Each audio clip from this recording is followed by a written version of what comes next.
Okay, here we are again, folks, and welcome to the Tour de Monde, stage 5 tonight, and we've had 3 run-ins already.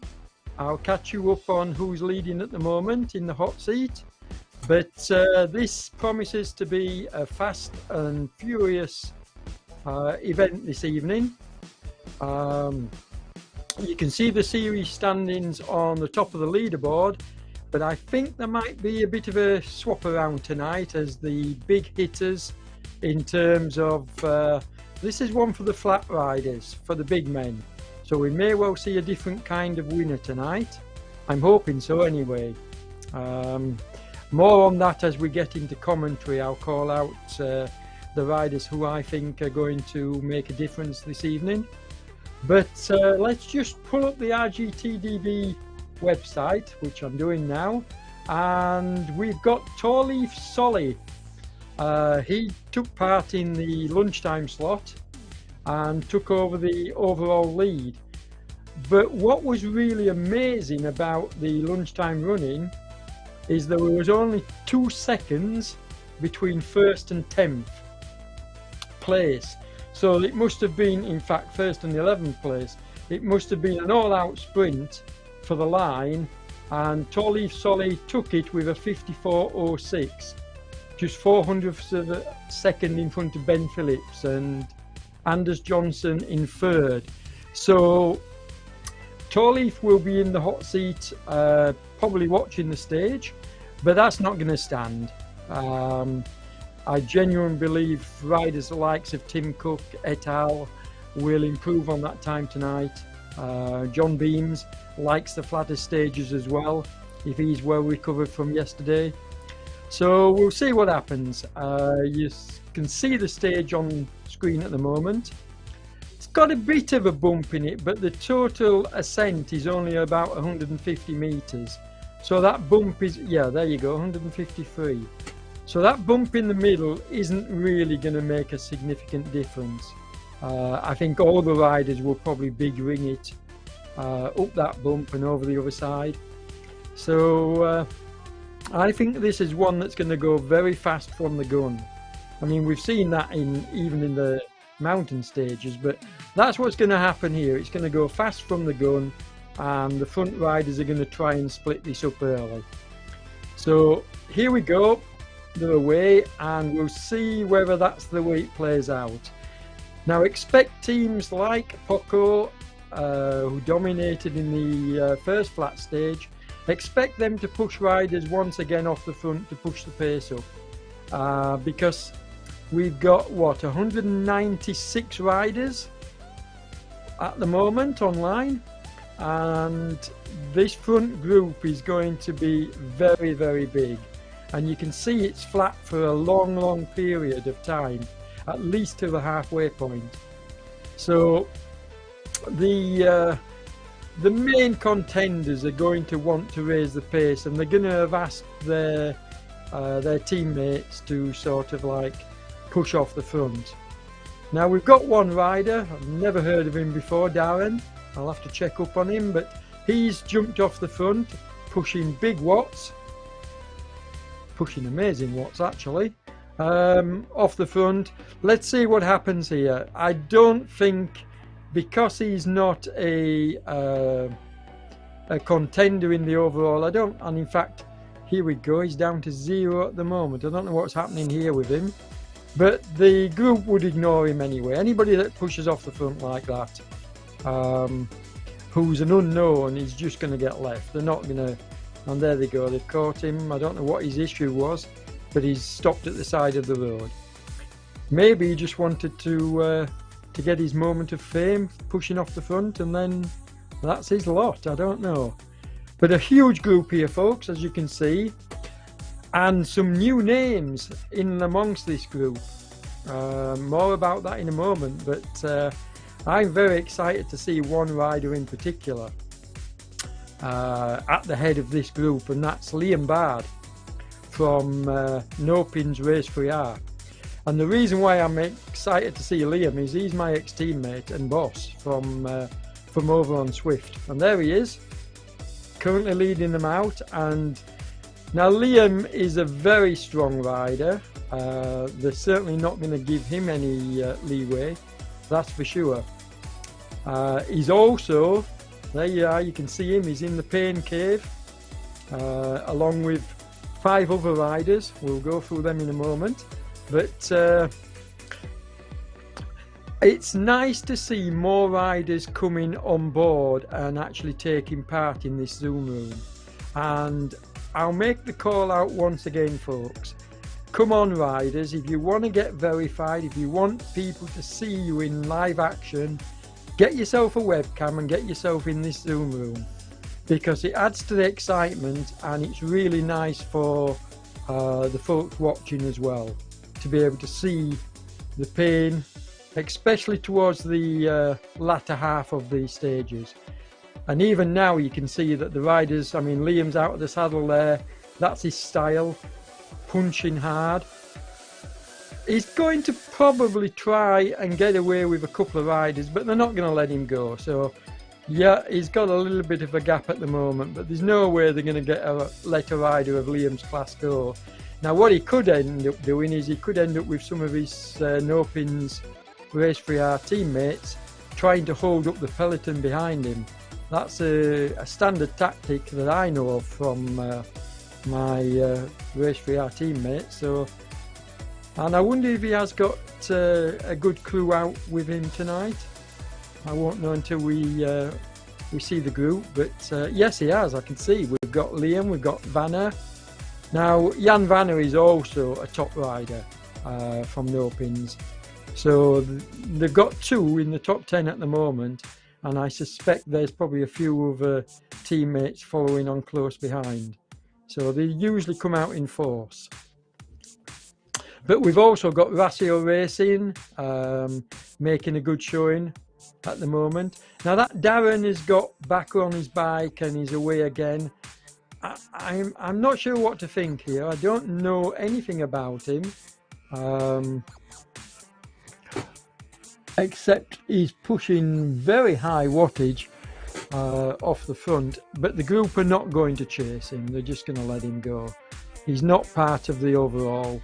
And Harry Darren, okay, not heard of him. So this would be the first time we've seen him in the Tour du Monde to my knowledge. And as I say, because he's not a threat, they're not concerned with him. He's pushing above threshold for quite a long period of time here, and that could mean that he's an unverified rider. So that could be another reason why they're not worrying about him. You see, he's staying in threshold, he's not dropping below, and that usually indicates, I mean, even the top riders are dropping below, so that usually indicates a rider that's where his setup is not right, and my guess is that that's the case with his fellow here. Anyway, we'll concentrate on what's happening in the group, and you can see that Liam currently is leading out the group. He's more than happy to do the pulling on the front. Is Liam? He's a strong rider. He'll know when he needs to drop back into the main group. And there you are, you can see Wilkinson, his teammate, as well in the same team colours. In fact, just looking through the group, you can see quite a few Team 3R riders. So they're going to be out in force tonight, and maybe a bit later in the stage, maybe they will try and boss it. I've seen that tactic many times when covering the Race 3R team, so that could be a tactic tonight. But this is not going to settle down for quite a long time, I feel. It's too flat and too... yeah, it's just not going to settle down. I mean, I think we're looking at the second group here, and we're looking at 133 leading them out at the front. So that front group is once again about 130 riders, maybe, or just maybe a few less, but probably 130 riders, and that's way too big, way too many riders. So they're going to raise the pace at the front. I mean, this group are doing 47 kilometres an hour. So what on earth are the front group doing out the front? And it's 38 kilometres and it's already been done in 54 minutes. So I'd expect this stage tonight, with the pace they're pushing, to be like a 52-minute stage for the winners, maybe even less, because we've got some really strong riders out tonight. And especially if we get team tactics where we get in riders jumping on the front, pulling it along and then dropping back, and then another teammate taking over. At the moment, I don't think there's any one team, as we watch Terry Wilkinson from No Pins. Now, Terry's a great teammate to have around you as well. So, yeah, they've got a strong team out tonight. Nice to see. Matt Looker must be busy doing something else, because I'm sure he would have joined in the action had he been available. So he's probably busy on another task. But I'm waiting to see where my friend Tim Cook is at the moment. He might have ridden earlier, or he might be riding tonight. But Tim rode the last flat stage right at the very front of things, and then sadly he had to one of his teammates who was in third place overall was falling back on the hill, and Tim had to drop back and help him. So he really was in with a shout of possibly winning the stage, winning the sprint, because Tim is a very good sprinter. But he had to sit up and help his teammate, which shows what kind of a rider he is. I mean, I said in commentary the other day that he's a perfect teammate to have on a team, because he doesn't think of himself, he thinks of the team. And let's hope we see him tonight. But I haven't seen him yet, and I think we would have done so. Maybe he's taken part in an earlier running. I'll find out anyway. Now, Henrik Mad, as you can see, now Henrik seems to be a very, very good rider on not just the hilly stages, but on the flat stages as well. He's always there at the front, and tonight is no exception. But I think he's going to have his work cut out, because there are some genuine yeah, you can see Henrik there. It's lovely to see him in the pain cave. Well done, Henrik. In fact, well done, everybody. I'll give them all a shout out. We've got John. He's a regular. He's here almost every time in the pain cave. Daniel's a regular as well. You can see he's just settling in. Liam's a newcomer to the Tour du Monde, as far as I know. I think this might be Liam's first stage. So it's great to see him. Now, the fourth rider, I can't quite remember his name. We did see earlier. We'll come back to him. And then you've got Nick Greenhouse. He's another regular and a very strong rider, is Nick. Henrik Mad, well, what more can we say of Henrik? Leading the standings, and just how cool is he looking there? Okay, shirt's undone. He's blowing a little bit. He's just pursed his lips and blown. I don't know if he's listening to me, but does he look cool or what? He looks absolutely well in control, as we watch Greg O'Malley from Scotland pushing off the front.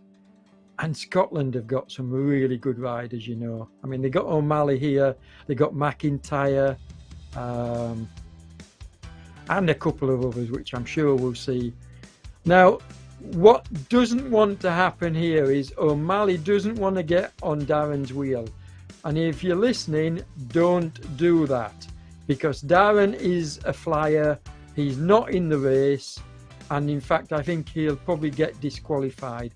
That's not my call, but if the figures I'm seeing on screen are anything to go by, then he's misconfigured, and the race commissaires will probably take him out of the race.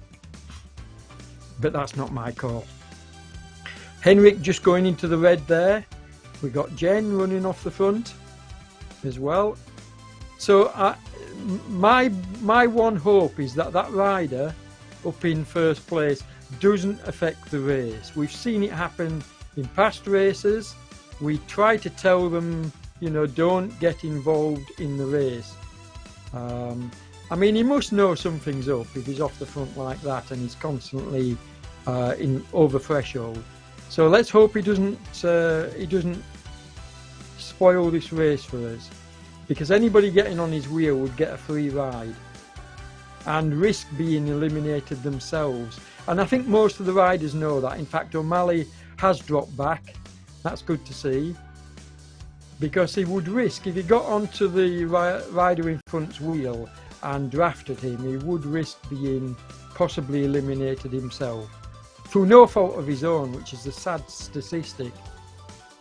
Anyway, it's warming up, folks. It's the pace on the front is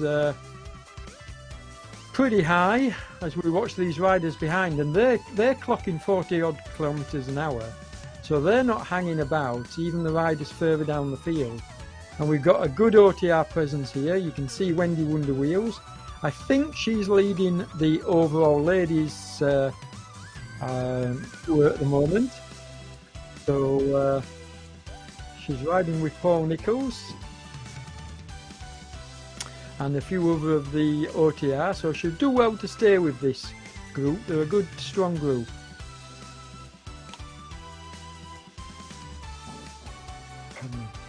As we drop even further back and see, these are basically the riders that have been distant, excuse me, from the front groups, and they'll be fighting to get into small groups, to form up, get into small groups, or maybe wait for the riders behind to catch and then form up into a group, and then work together. And on a stage like today, and I said this in previous commentary where we've had the flat stages, you really don't want to be riding on your own. You know, if you're 200, 300 meters behind the group in front, you're probably not going to catch them. But if you're 200-300 meters in front of a group, you would do well to sit up and wait for them to catch you. Well, not exactly sit up, but slow down a little, let them catch you and then ride with them. And then if you've got any energy left at the end of the stage, then use it to sort of like leave the group. But don't go riding on your own in the middle of nowhere for long periods of time, because it just doesn't make any sense. This isn't a particularly long stage. I'm saying particularly long. It's 38 kilometers. You know, not to be sneezed at, but when you consider that some of these riders, you know, are well capable of riding 2 hours at top speed, then tonight's stage is going to be fast and it's going to be furious. I'm not sure whether that lump will have any effect on this group though. I personally think that, as happened in the lunchtime, where, remember, in the lunchtime running of this race we had the top 11 riders only split by 2 seconds, and that's pretty impressive. And the same could happen here. We could have a group bunch going into the finish all together, and it could be a sprint, as we watch Tom Moss from SDW. So it isn't settling down yet. We can't really call any riders because there's way too many. I mean, it has whittled down. I think we're into maybe the 80s now. I think we're whittled down to about 80 riders, but that's still too many. And we can see Mike Aid there from OTR, just on the left-hand side of the screen. But yeah, I honestly believe that many of the riders that are sort of like sitting in this group here will be staying out of sight, out of mind. And don't forget, that's what happened on the last flat stage. The rider that won it stayed out of sight, out of mind until the very last push, and then was able to drop the group. I don't see that happening tonight. I don't think we'll get one rider being allowed to go. I think there's too many canny riders in this group tonight, and but you never know. You know, with different tactics towards the second half and towards the end of the race, you just don't know what's going to happen.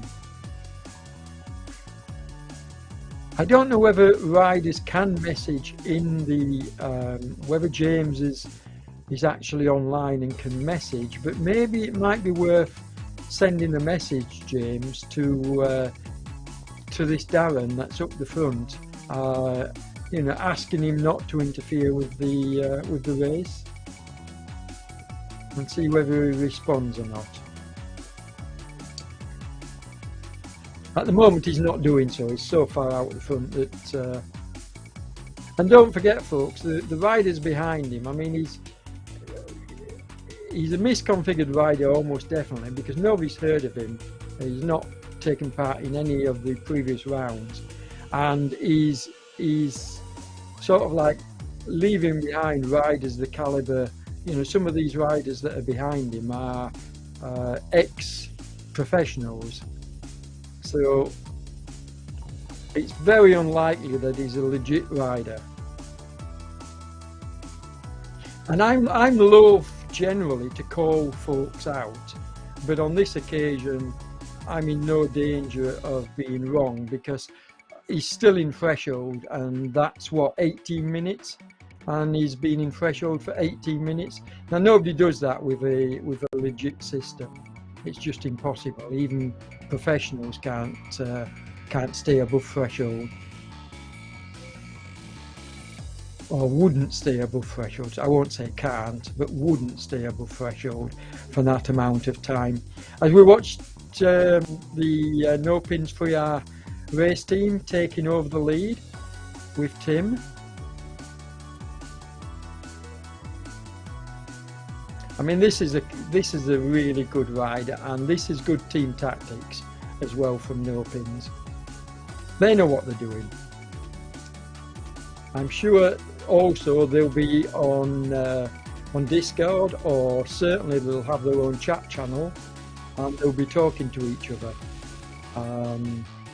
Like I say, I've watched them racing a lot on Swift, even covered them on some of my earlier streams, and I know that they're a very well drilled unit that use the private chat to discuss tactics while racing. And here's another one of my favourite riders, Nick Greenhouse. He's from Rasio. He'll be there and thereabouts at the finish, I'm pretty sure. John Beams currently in second place, you can see there behind Shapers. I mean, what can we say about John? For those of you that missed it, you really need to go and watch last night's stage. You know, get the ZMS video, get it watched, because John bridged across last night to 3 riders out. Was it 3 or 4 riders out the front? 3 riders off the front, and bridged across to them in an amazing solo catch.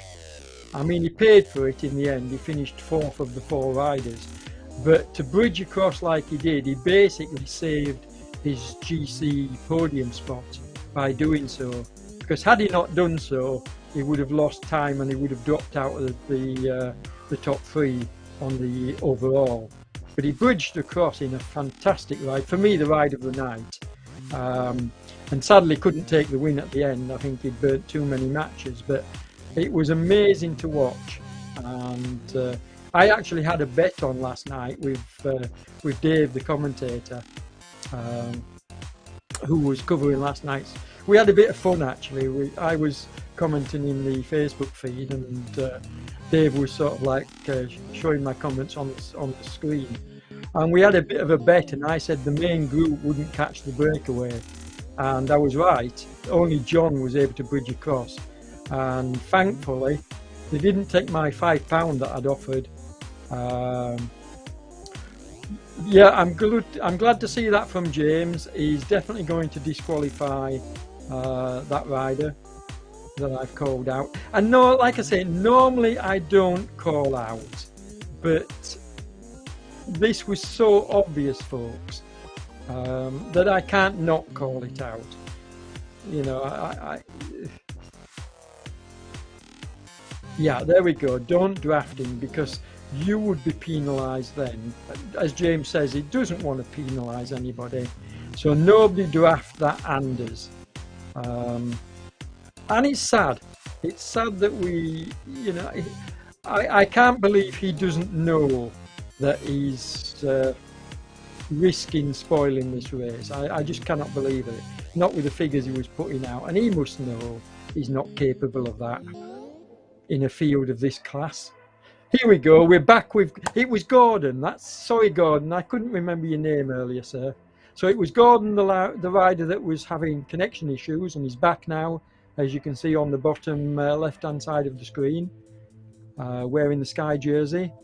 But you can see all the riders. Liam needs to get a bit more light in his pain cave. It actually looks a bit like mine. It looks like an attic. I've got a similar kind of setup when I'm on the bike.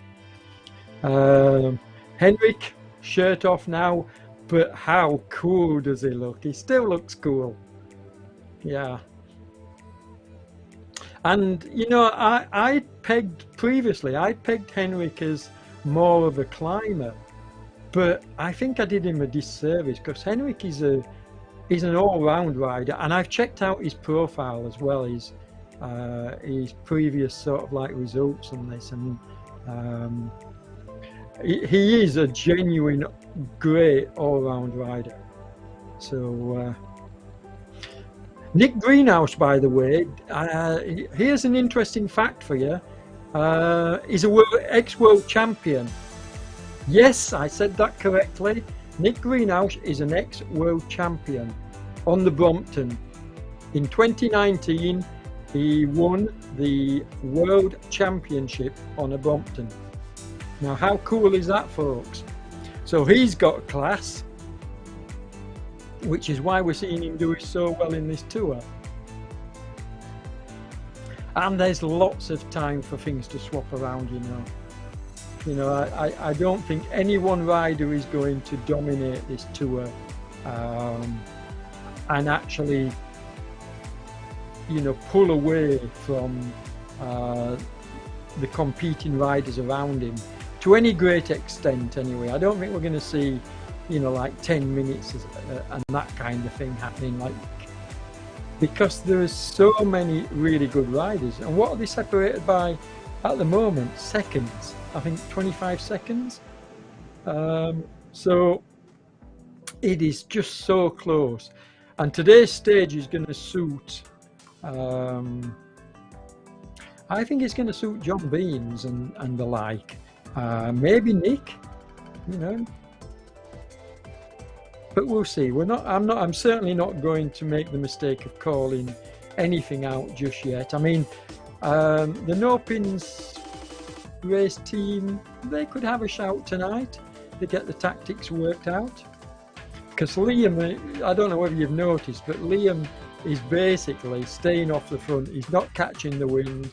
He's saving his powder, and that's a sign of a canny rider. So as we watch Lundqvist, and this lad doesn't need any introduction. Ex-stage winner, and definitely one of the riders that will be vying for a podium spot at the end. And there you are, he's in his pain cave as well. Fantastic to see, Matthias. Well done, lad. I really applaud the riders that take the time out to come and show themselves in the Zoom room. I wish more riders would do so.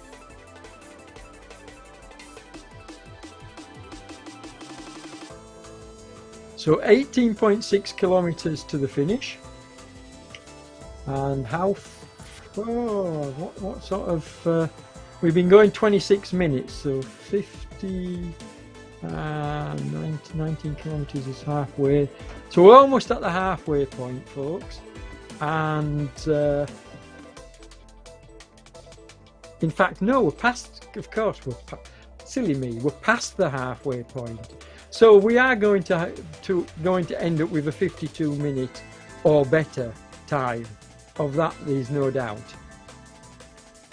And you can tell from, I mean, they're going uphill at the moment and they're still pushing 42 kilometers an hour. So these guys are not hanging about. As we watch my teammate Peter Brook-Ravel, and he's more suited to the flatter courses. He will be enjoying himself. So I just wish I knew where Tim Cook was. Maybe he'll message me a bit later on. Hang on a minute, I've got a message from Dave. 215 sign-ups tonight, folks. That's a record. That's a new record for the Tour de Monde. 187, it's dropped to 186 now. I mean, some riders will have dropped out because they haven't made the cut or made the groups, but 215 sign-ups is absolutely amazing. As we watch these three riders, they've got a 25-meter gap. It's not going to go anywhere, trust me. John Samut is a really top racer, but he's not going anywhere with his friend Lundqvist. Sorry, John, but they're not going to let you go. As we watch Wilkinson from No Pins come through. And my guess is that Wilkinson is burying himself for his teammates. Vanner's not far behind him in 4th spot, and Liam has dropped even further into the pack, which tells me that he's playing this canny. He's saving his powder. Now, I don't know how much racing Liam has done on RGT. He's one of the top racers over on Swift for No Pins, but I wonder if he appreciates the difference here over on RGT, because it is a much different dynamic. I mean, the draft works properly over here, and if you're not attentive, not unlike Swift, if you get in the draft on Swift, you never leave it. I mean, it's just so sticky. You're never in danger of being dropped from the draft. Here on RGT, every moment you're in danger if you're not watching what you're doing. That's not going to happen to Liam, but I'm just saying it's a completely different dynamic, and I wonder how much experience he's got of that. I know he's raced a few times, so yeah. Now watching Tony Simmons in 50th spot, so the group is whittling down, folks. Tony is trying to get back on. He will bury himself here, as you can see, but he'll try and get back onto this back of this group.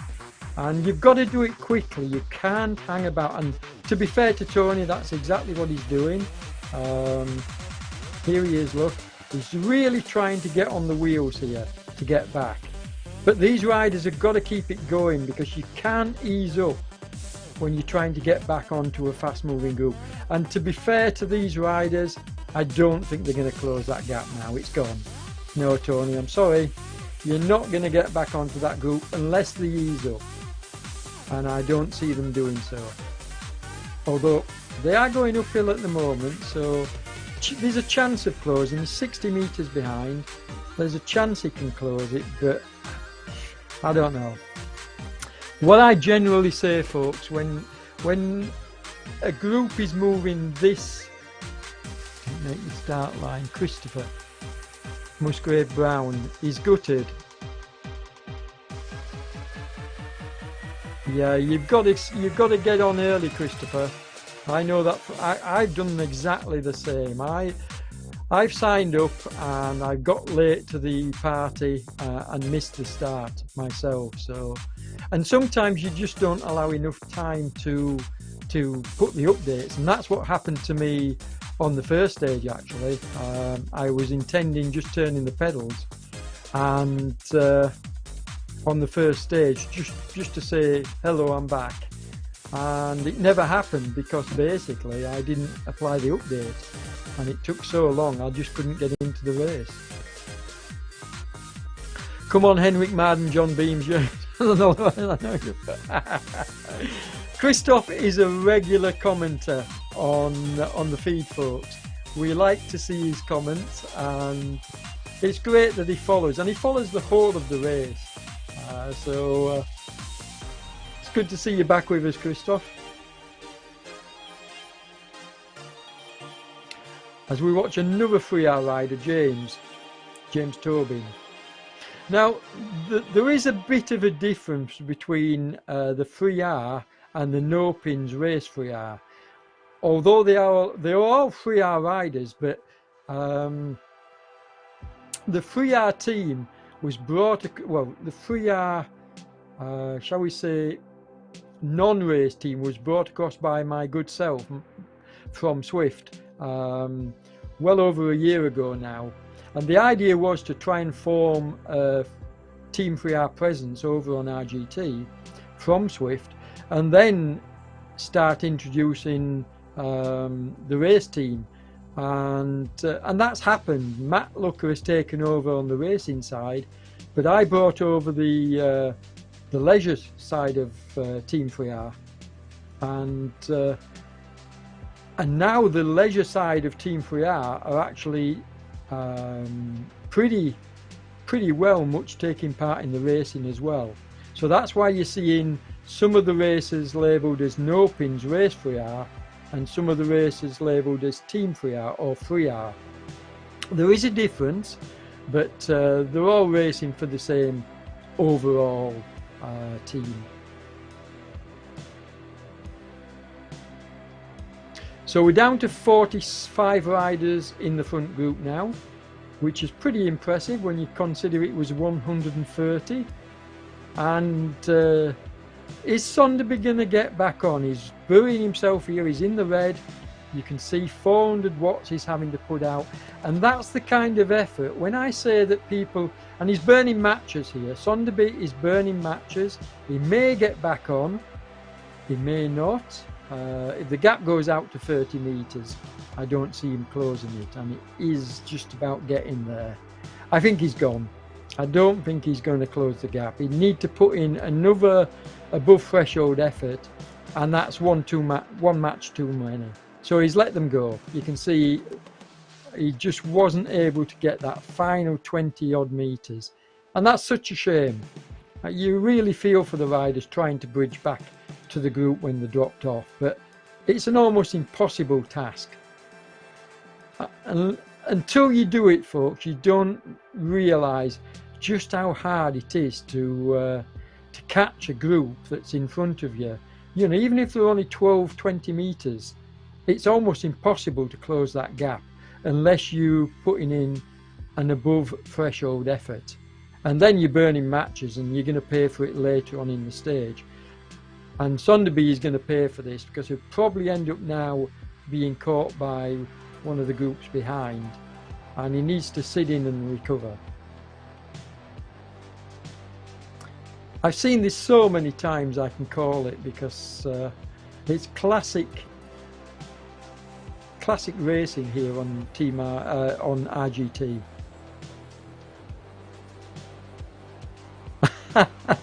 Watching it with a beer, yeah. I haven't had a beer for an awful long time, Christopher. Mind you, I haven't been well for an awful long time, so that's probably why. Yeah, last day for the Power Riders, as James is pointing out, before a weekend in the mountains. Now, I'm really looking forward to the weekend, because Damon has asked me to commentate Saturday and Sunday when we get to the mountain stages, and I adore the mountains. As an ex-climber myself, it wasn't a bad one in me back in the day. I love the mountains more than I enjoy the flat stages, although don't get me wrong, there's nothing wrong with stages like today. This is going to be a very exciting finish.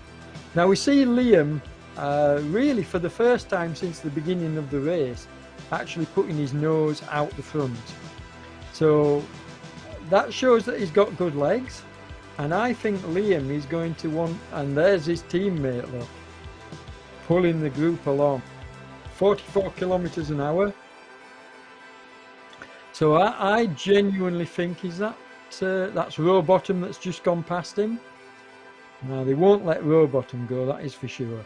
He's too much of a class rider for them to give him a gap.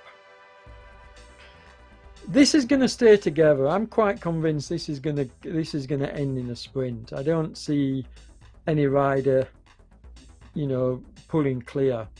But expect Liam to be up at the front when this all comes together near the end, along with a few other riders here. I mean, I wouldn't even, I definitely wouldn't call out Daniel Nalgebauer, who's in the paint cam room, so you'll be able to see him sprinting. I think we're going to see John Beams there at the end. Our own Peter could even have a shot today. Like I say, he likes the flatter stages. I'll mention once again though, I would have loved to have seen Tim Cook riding tonight, because he would have been in the shout on this kind of a stage. Of that there's no doubt. So I don't know why he's not here.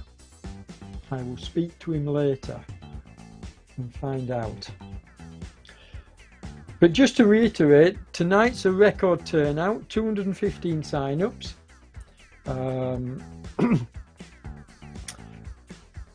Which is pretty impressive for a flat stage, isn't it? And when we get into the mountains this weekend, I think we're going to increase on that number. The tour is just growing in popularity, and it's proved the fact that we stay with the action all the way through. You know, we watch the last riders coming in. When I say we, I mean ZMS and his streams and the commentators. Dave did that the other night. I'm going to do it tonight, and so we watch all the riders coming in. So you don't have to be one of the riders, you know, that's in the top 10 to get your moment of fame. You're going to get a mention, even if you're the last rider coming in. Well, particularly if you're the last rider coming in, you're going to get a mention. So that's the way it works, folks. As you can see, Daniel out of the saddle, pumping the pedals. I mean, it will be starting with 9 kilometers to go. It will be they'll be pushing the pace up now.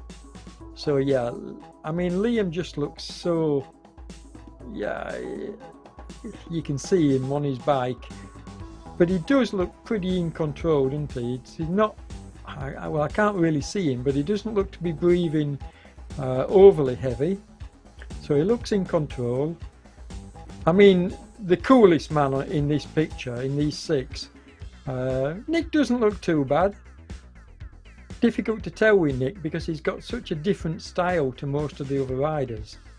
There he is, out of the saddle, look, resting on the bars. He's got a totally different, and it looks like Nick is pushing a really big, I mean, maybe when we highlight him the next time, we'll have a look at his cadence, because it looks like he's a bit of a grinder, a bit like me. I'm a grinder, and that's what it looks like for me with Nick. It looks like he's a bit of a grinder, whereas you can tell with John's a bit of a spinner.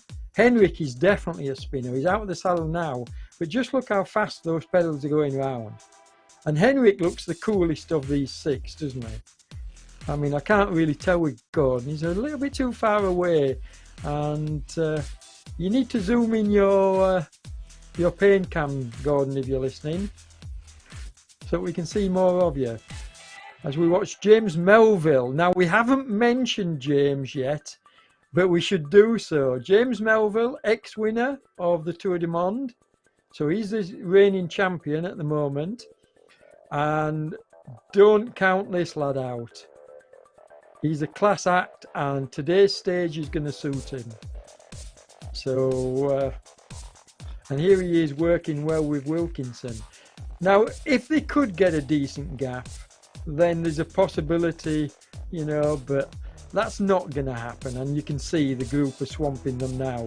They're not going to let Wilkinson go. It's too dangerous. Because what could happen is if they let Wilkinson get like a 30-40 metre gap, then his teammate, there you go, there's another one of his teammates, Liam Bard, could jump across to him. And that's not going to happen. And here's Liam. Now he's having a genuine dig. This is a genuine dig from Liam, and John Beams has realised that and gone with him. So they're not going to let Liam Bard go. He's too good a rider. You cannot let him jump off the front. So they're chasing him down. John's chasing him down, and John's pulling John Samut with him.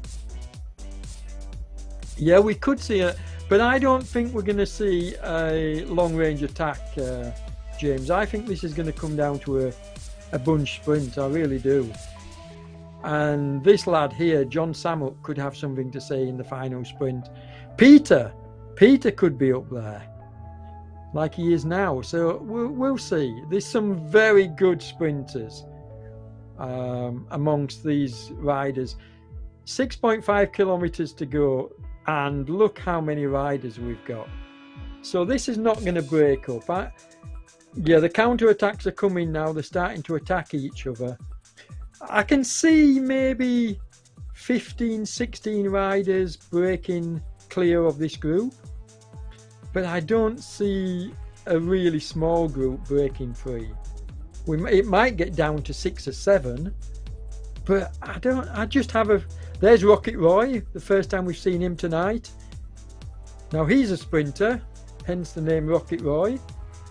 Mark Rowbottom, we know he's got a good kick on him.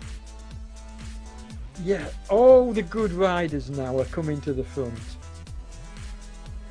Well, I'm saying all the good riders, they're all good riders at this stage of the Paul Newton, at this stage in the race. McIntyre's there, look, the Scottish rider that I mentioned earlier. Yeah, and Eag's there, or Eag from Poco.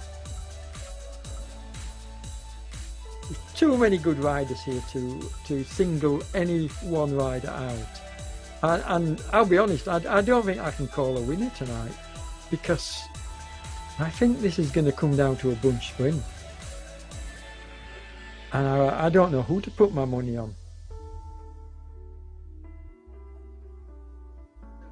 So I think I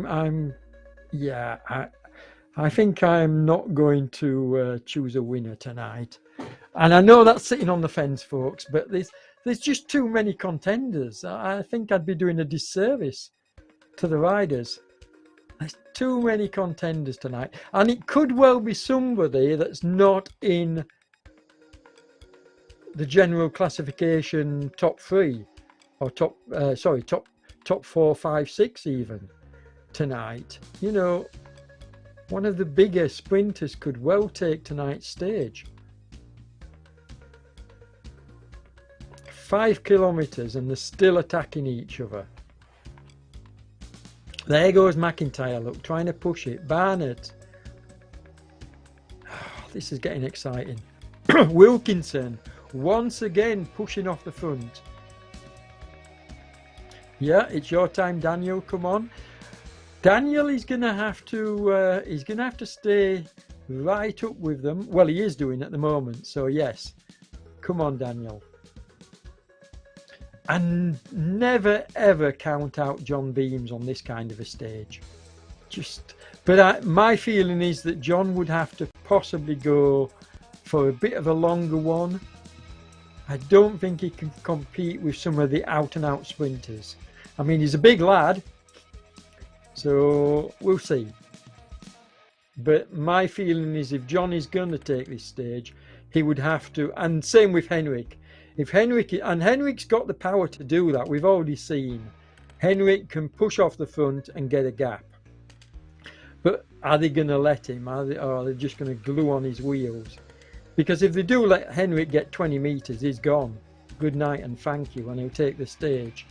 And don't get me wrong, the riders know that.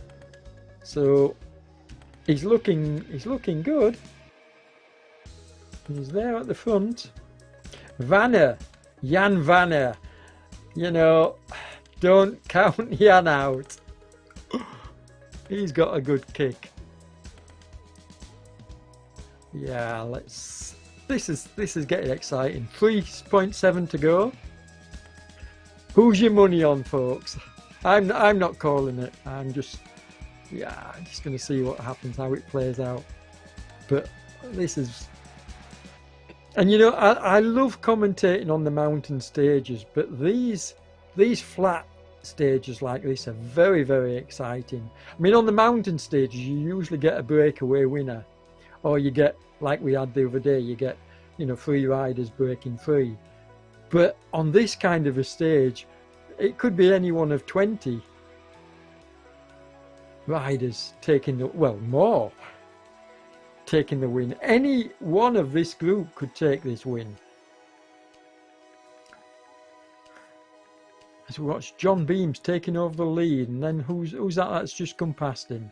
Barnett, I think it was. And now James Melville having a dig. Now, is he in the red yet? No, he's not even in the red, and he's off the front. So don't allow James to get a gap. Because once again, he's a rider like Henrik. If you let James have a bit of a gap, they've swamped him. So no, they're not going to let him get a gap off the front. I don't think they'll let any rider. This is why I think, personally, it's going to finish in a bunch sprint. I don't think any rider is going to be able to hold off this swarming pack. And I genuinely think this is going to be... Nick Greenhouse is defending the sprinter's jersey, so come on, Nick. Let's see what you can do tonight. I said he was a strong sprinter, so let's see what he's got. Wow, is this getting exciting? 2.3 to go. John Samut. Well, I've already mentioned John Christoph. I mean, I have a lot of respect for John, and I know he's got a good sprint. So, well, actually, John is also capable of kicking, you know, from distance as well. So they've got to be careful of the likes of Henrik. Don't let Henrik have a shout in the last sort of like half a kilometre. Lundqvist is another. If you let him have a shout, Jan Dekker. You know, we've not even mentioned Jan, and Jan's up there. Stevens. So many. I mean, Jan Dekker has stayed under the radar. Liam. I mean, Liam hasn't done that much work on the front tonight. Early on he did, but he's sort of like been very smart and saved his powder. And has he got something special at the end? I mean, we're going to be able to see, because here he is pushing off the front. My guess, I don't see Liam taking the stage tonight, though. It would be nice if he did for my ex-team, but I just don't see it. I think they're stronger sprinters. We're watching Alex Flager trying to get off the front. 20 metres he's got. 1 kilometre to go. They need to close this down. Jan Dekker, John Beams.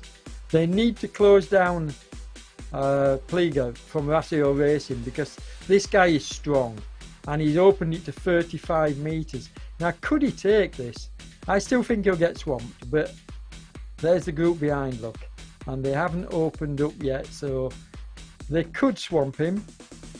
They're pegging him at the moment at 35, 36. What we got? 600 metres. Is it growing? No, they're pegging him, they're pegging him.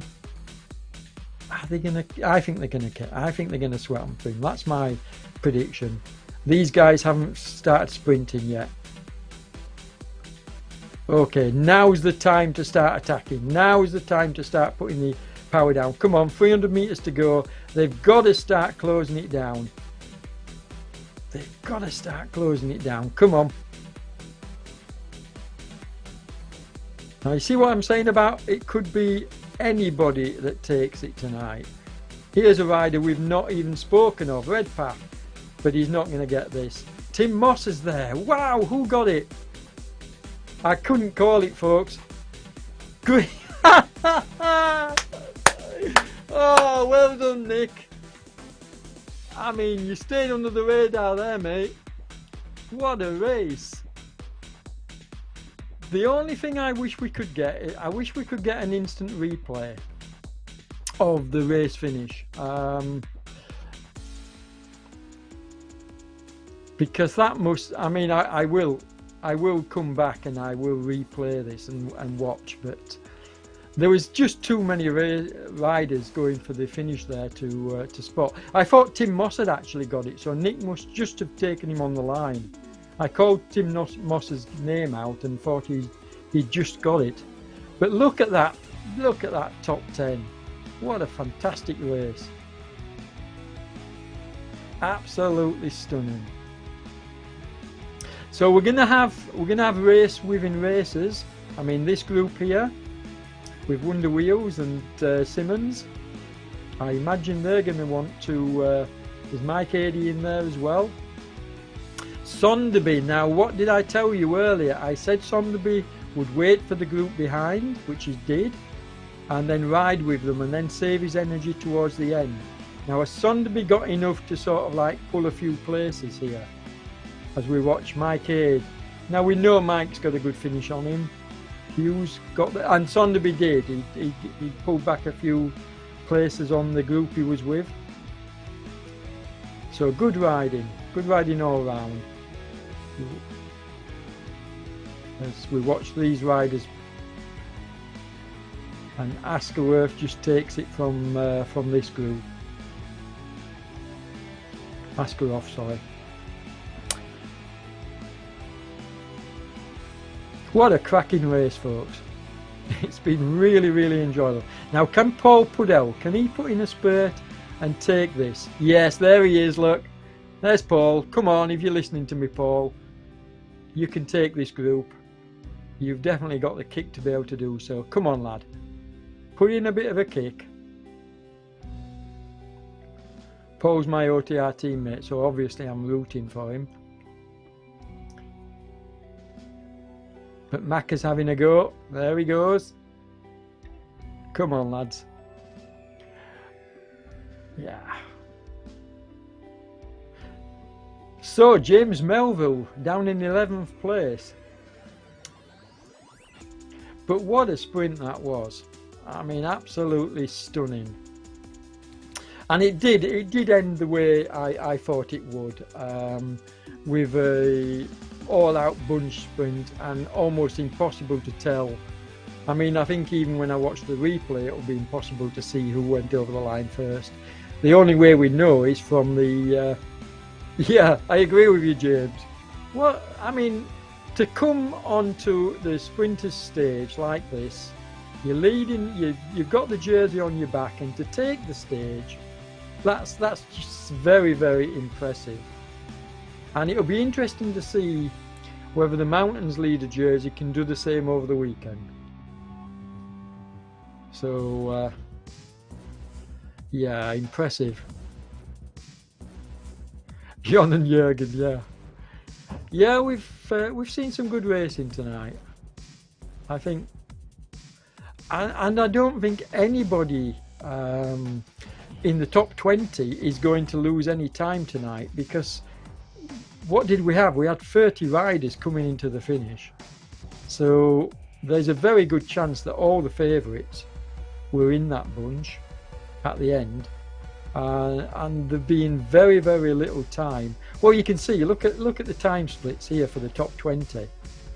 I mean, you know, you're looking at 51.46.7 to 51.47.1. I mean, that's nothing. That's 300th of a second. So the top 20 riders, in fact, we're looking at the top 30, and let's even look at that. You've got 1 second exactly between first and 30th. I mean, so this stage basically hasn't changed around the other than, I don't know if there's time bonuses. I don't believe there is time bonuses on the sprinters stage. So no time bonuses tonight, so the overall is not going to change. Let me just confirm that. If James is listening, am I right, James? There's no time bonuses for the sprinting stages. I think I'm correct there. And if that's the case, the overall hasn't changed at all with this list. I mean, you're talking 100th of a second John Beams has lost. Henrik Mard, you know, they just... And even the riders further back, look, have lost almost no time. You know, right down to 50th place. You're only talking a couple of seconds. Well, less than a couple of seconds. So, yeah. What a group finish. And what a race. Like I say, on the mountain stages, you generally know who the winner is, you know, within a couple of kilometres coming into the finish. It's very rare you get two riders staying with each other, or two or more staying with each other right up until the very end. You usually get one rider pulling away, or two riders pulling away. But with a sprinter stage like this, you have no clue. I mean, when I say no clue, obviously Nick was always going to be in with a shout because he holds the sprinter's jersey. But I wouldn't have liked to have called it, and that's why I didn't. Because any one of those top 30 riders could have won it. I mean, incredibly close times.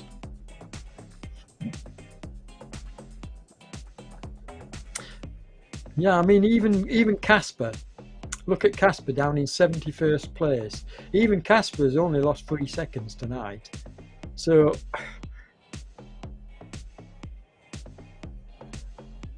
these flat stages don't make a great deal of difference on the overalls.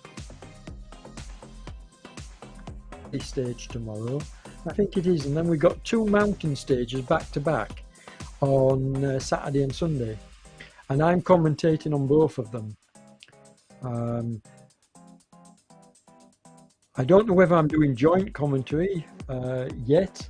Damon will obviously let me know if I am, but that would be nice if I have got somebody joining me. But if not, I'm really looking forward to commentating, folks, and I'm starting to feel a little bit better. You'll have noticed I didn't struggle. Just me. Just had it confirmed by Damon, because we're not doing the evening slots, we're doing the midday slots. But my guess is that a lot of the favourites will want to ride in the midday slot on a weekend so that they can have some family time. So I think we're going to get big turnouts. I think we're going to get all the main hitters in our races, and I'm really looking forward to it. Like I say, I'm starting to feel a little bit better now. You'll have noticed I'm not getting as out of breath as I was in the early part of the week. So I'm starting to feel a little bit better. I might even spin the pedals myself over the weekend, and that'll be a first. That'll be the first time in a couple of months, so it'll be nice to get back on the bike. And we're watching the riders lower down the order, but we've got quite a few still to come in. We're going to stay with the action until the last rider comes in, which we almost always do. As we watch Paul Nichols, my OTR teammate, and Gordon Jackson coming in. Wonder Wheels, Wendy from OTR as well. So nice to see that group staying together and helping each other. We've got Splinter here, and then I think we've got Holly Larson to come in a few metres. So yeah, it's and I think Wendy Wonder Wheels is actually leading the ladies' standings, but Holly Larson will be up there as well. She'll be in with a shout, I've no doubt, probably on the podium of the ladies. I'll be honest, my bad, I haven't checked, but I will definitely have those kind of results for the weekend when I do my commentary, because the tour should start taking shape well and truly this weekend. I think we're going to see some serious changes around in the GC, and we should have a good clue who's in with a shout for the overall for both the men and the women once we get this weekend out of the way. I mean, don't get me wrong, the second week is going to shake things up as well. But we'll at least have the main contenders, I think, unless somebody puts in a storming second week, which could always happen.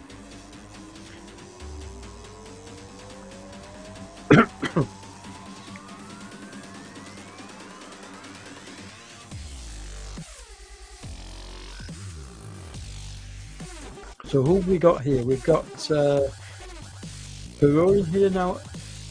You know, the whole race has been amazingly quick tonight. I was expecting to be online for a fair amount of time tonight, and this is an early finish for me. So it's been a very, very fast stage, and even the last rider is coming in just over the hour, which is amazing. Casper will be back. So yeah, Casper, I was surprised to see you so low down the order, mate. So suspecting there might have been an issue. But to be fair to you, mate, you're going to do well at the weekend in the hills. So we know that. Look forward to seeing you.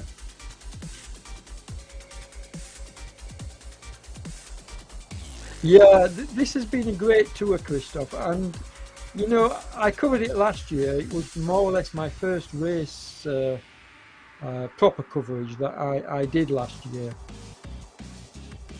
when I did most of it, and I really enjoyed it, and it was my favourite tour on RGT, and this year it's just, you know, it's a lot more professional. It's just a lot better, basically. Absolutely fantastic.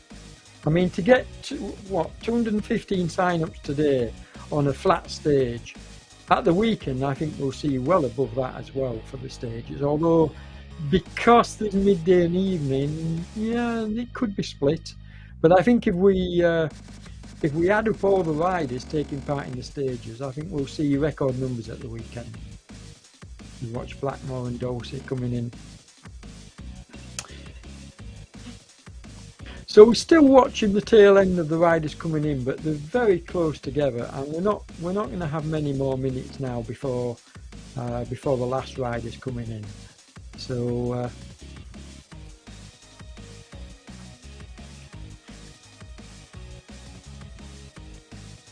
although we have to know, having said that, we've got. It's showing 13 kilometres remaining, so we are going to be hanging around for a little bit longer, but that's not a problem for me. Other than a date with a cup of coffee, I don't have anything else to do. And a chocolate biscuit.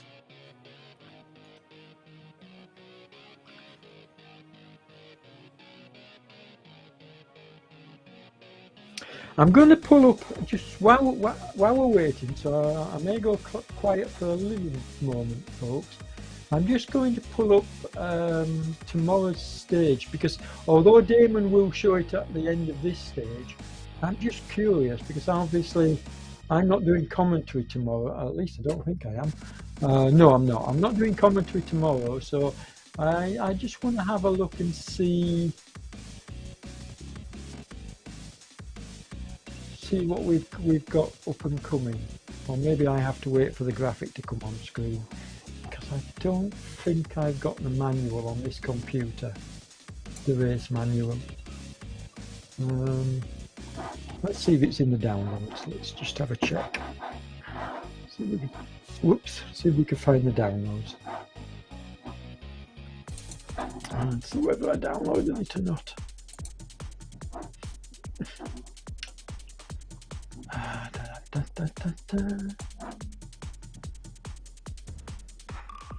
No, it doesn't look like I've got a copy on this. I know it's on my laptop, but I haven't got that with me. So we'll check out tomorrow's stage. I mean, Damon might even pull it up while we're watching riders coming in. That's what we did last night. Not last night. Was it last night? The night before? Oh, I lose track. I get so excited. Here we go, look, here we go. Yeah, we've got a hilly stage tomorrow. I'm saying hilly, look at that. Elevation of 919 meters, but only 25. I say only. I mean, look at that, folks. Oh, this is going to be painful. No, this is a mountain stage. I can't, yeah, you can't call that a hilly stage. That's a mountain stage. So the climbing starts tomorrow, and it certainly continues over the weekend. And I'll be here tomorrow night. I'll be I'm not commentating, but I will certainly be watching the action, and I'll be making my thoughts known in the Facebook feed again. Had quite a fun bit of banter with Dave the other night, Dave Morrison. So yeah, we had a bit of a laugh with the stage.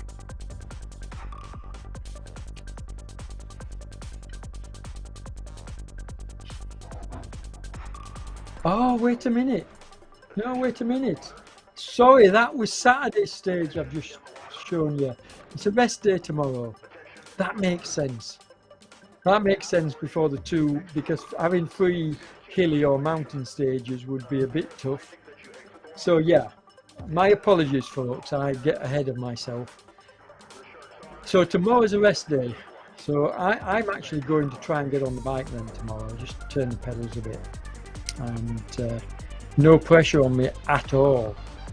Just see how I feel spinning the pedals tomorrow, and then we'll be into the weekend. I mean, that first stage looked brutal, didn't it? Can we show Sundays as well, or do we not do that, Damon? Do we not show 2 days in advance? I don't know. Maybe I'm asking for the impossible. But it might be nice, because that looked brutal. That looked absolutely brutal, didn't it? And stages like that, you know, 25 kilometers and almost all uphill, you know, 1,000 meters of climbing, almost 919 meters. That's going to be a serious contender for changing around the GC, because a lot of the riders that have been able to hang on towards the top of the GC that are not true climbers are probably going to lose time. We saw this in the Tour de Alps. We saw some of the non-specialist climbers losing ground when it came to the true mountain stages. Now, the first mountain stage that we had a couple of days ago, you'll have noticed that it started off climbing, but then there was a long section where it went downhill and then gently uphill, and then there was that downhill finish. Well, the mountain stages that we've got coming up are not going to be like that. You're not going to get a long period where the power riders can come back to the climbers like John Beams did. So John Beams is going to lose time on the true mountain stages, unless he's been working on his climbing, which knowing John the way I do. Now here, look, we're looking at Sunday's stage, and I think you can see that Sunday's stage is an up and down, but there's an awful lot of ascent here, and it's a longer stage. There we go, we'll get the figures in a minute. 31.8 kilometers, so longer than Saturday's stage, and I believe there's more ascent as well, even though it does go up and down. I believe there's more climbing on the Sunday. We'll come back to it shortly. We're just watching more of the riders coming into the finish. What we try and do is we try to give every rider his moment of fame, or the majority of the riders. So we don't want to stay too long on the graphics and miss riders coming into the finish. Here we've got Thunderberg from OTR coming in. Now, how many riders have we got left to come in? A good few yet. so we're going to be hanging around a little bit longer.